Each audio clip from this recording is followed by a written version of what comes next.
નમસ્કાર. આજે આપણે એક એવા કાયદાની વાત કરવાના છીએ જેનું નામ સાંભળીને જેવું લાગે કે આ તો કંપનીઓ માટે જ બન્યો હશે, પણ ખરેખર એવું છે નહીં. હકીકતમાં આ કાયદો ખેડૂતો માટે એક મજબૂત ઢાલ જેવું કામ કરે છે. હા, આપણે વાત કરી રહ્યા છીએ ભારતીય ટેલિગ્રાફ એક્ટ 1885ને. ચાલો જોઈએ કે આ કેવી રીતે શક્ય છે. જસ્ટ વિચારો, સવારમાં કોઈ કંપનીવાળા આવીને તમારા ખેતરમાં ઊભા રહી જાય અને કહે અહીંયા તો ટાવર લાગશે. શું થાય ત્યારે? મોટાભાગના લોકો તો ગભરાઈ જ જાય, બરાબર ને? પણ જમીન માલિક તરીકે આપણા શું અધિકાર છે? આ સવાલનો જવાબ જાણવો એ બહુ જ અગત્યનું છે. અને પછી એ લોકો એક જ ડાયલોગ બોલે છે, અમને તો ટેલિગ્રાફ એક્ટ હેઠળ અહીં આવવાનો પૂરો અધિકાર છે. આવું સાંભળીએ એટલે આપણને શું લાગે કે ભાઈ કાયદો તો એમની બાજુ છે, આપણે તો સાવ લાચાર. પણ અહીંયા જ આખી વાત છે.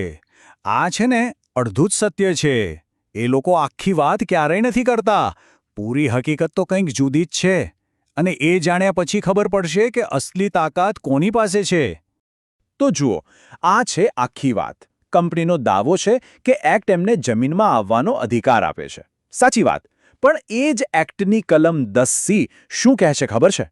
એ કહે છે કે જે પણ નુકસાન થાય એનું સંપૂર્ણ વળતર ચૂકવવું પડશે. બસ આ સંપૂર્ણ વળતર શબ્દ જ આખી ગેમ બદલી નાખે છે. આ જ ખેડૂતનું સૌથી મોટું હથિયાર છે, જેને કંપનીઓ બહુ ચાલાકીથી છુપાઈ દે છે. તો એક વાત મગજમાં બરાબર બેસાડી દઈએ. આ જે ઇન્ડિયન ટેલિગ્રાફ એક્ટ છે ને, એ કોઈ કંપનીને ગમે તે કરવાની છૂટ નથી આપતો.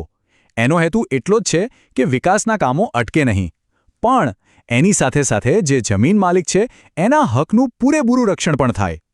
પણ સવાલ એ છે કે આ સંપૂર્ણ વળતર એટલે શું?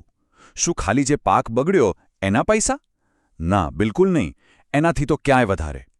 ચાલો હવે ડિટેલમાં જોઈએ કે આ વળતરમાં શું શું આવી શકે છે.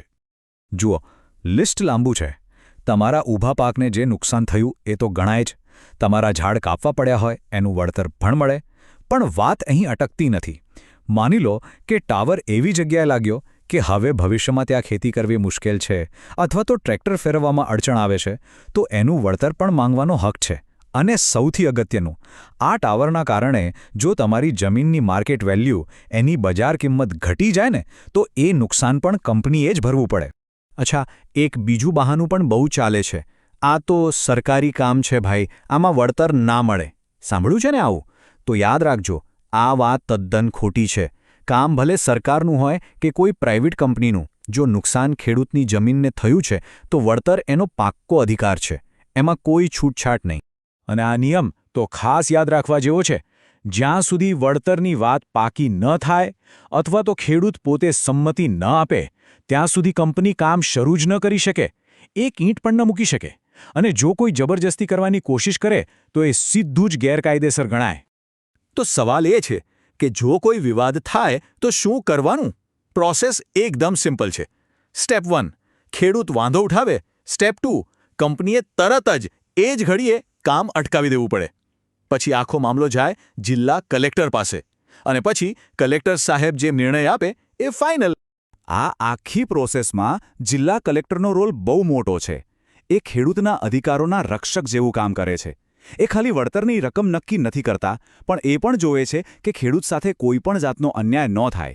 અને એમનો જે પણ નિર્ણય હોય એ કંપની અને ખેડૂત બંને માનવો જ પડે. એ બંધનકર્તા છે. હવે ઘણીવાર શું થાય છે, કંપનીવાળા ડરાવવા માટે પોલીસને સાથે લઈ આવે છે. પોલીસને જોઈને સારા લોકો ગભરાઈ જાય, પણ અહીંયા પણ ગભરાવાની જરાય જરૂર નથી. ચલો સમજીએ કે આવા કેસમાં પોલીસનો સાચો રોલ શું છે અને શું નથી. એક વાત મગજમાં ફિટ કરી લો. પોલીસ કોઈ પણ ખેડૂતને પોતાની જમીનમાંથી બહાર કાઢી શકતી નથી. એમને કોઈ અધિકાર જ નથી. જમીન તમારી છે. એટલું જ નહીં, જો વળતરનો વિવાદ ચાલતો હોય તો પોલીસ આવીને જબરદસ્તી કામ પણ શરૂ નથી કરાવી શકતી. કાયદો બધા માટે સરખો છે, પોલીસ માટે પણ. તો પછી પોલીસને શું કરવા આવે છે? એમનું કામ ખાલી એક જ છે, કાયદો અને વ્યવસ્થા જાળવવી. એટલે કે કોઈ મારામારી કે ગાળાગાળી ન થાય એ જોવાનું. એ કંપનીના પ્રાઇવેટ સિક્યોરિટી ગાર્ડ નથી. અને હા, પેલો ફેમસ ડાયલોગ તો રહી જ ગયો, અમને તો ઉપરથી ઓર્ડર છે. આવું કોઈ પોલીસવાળા કહે તો શું કરવાનું? શું એમની વાત માની લેવાની? ના, બિલકુલ નહીં. યાદ રાખજો, મૌખિક ઓર્ડરની કાયદામાં કોઈ વેલ્યુ નથી. જો કોઈ આવો દાવો કરે તો શાંતિથી અને હિંમતથી એમની પાસે જિલ્લા કલેક્ટરનો લેખિત ઓર્ડર માગો. જ્યાં સુધી હાથમાં લેખિત ઓર્ડર ન આવે ત્યાં સુધી કોઈની વાત માનવાની જરૂર નથી. ઓર્ડર બતાવવો એમની ફરજ છે અને જોવો એ આપણો અધિકાર. અને સૌથી છેલ્લે પણ સૌથી અગત્યની વાત, આપણા હક માટે શાંતિપૂર્ણ રીતે વિરોધ કરવો એ આપણો બંધારણીય અધિકાર છે. એના માટે કોઈ આપણને ડરાવી, ધમકાવી કે રોકી શકે નહીં. હારો, તો આટલી બધી માહિતી પછી હવે એવા મુદ્દાઓ પર આવીએ જે આ લડાઈમાં આપણા સૌથી મોટા હથિયાર બની શકે છે. ચલો એને કહીએ ખેડૂતની ટૂલકિટ. આ ટૂલકિટમાં 4 મુખ્ય વસ્તુઓ છે. પહેલું અને સૌથી જરૂરી, જ્ઞાન. પોતાના અધિકારો વિશે જાણકારી રાખો. બીજું, બધી જ વાત લેખિતમાં કરો. કોઈ પણ ફરિયાદ હોય, અરજી હોય, કાગળ પર આપો. ત્રીજું, પુરાવા ભેગા કરો. જે પણ નુકસાન થયું હોય એના ફોટા પાડો, વિડીયો ઉતારો. અને ચોથું, એકલા ન લડો. બીજા ખેડૂતો અને સંગઠનો સાથે મળીને રહો. યાદ રાખજો, એકતામાં બહુ મોટી તાકાત છે. તો છેલ્લે બસ એટલું જ કહીશ કે આ ટેલિગ્રાફ એક્ટને કંપનીની તલવાર સમજવાની ભૂલ ન કરતા. જો એને બરાબર સમજીએ તો એ ખરેખર ખેડૂત માટે એક મજબૂત ઢાલ છે. કાયદાની સાચી સમજ જ ખેડૂતની અસલી તાકાત છે. એને જાણો અને એનો ઉપયોગ કરો.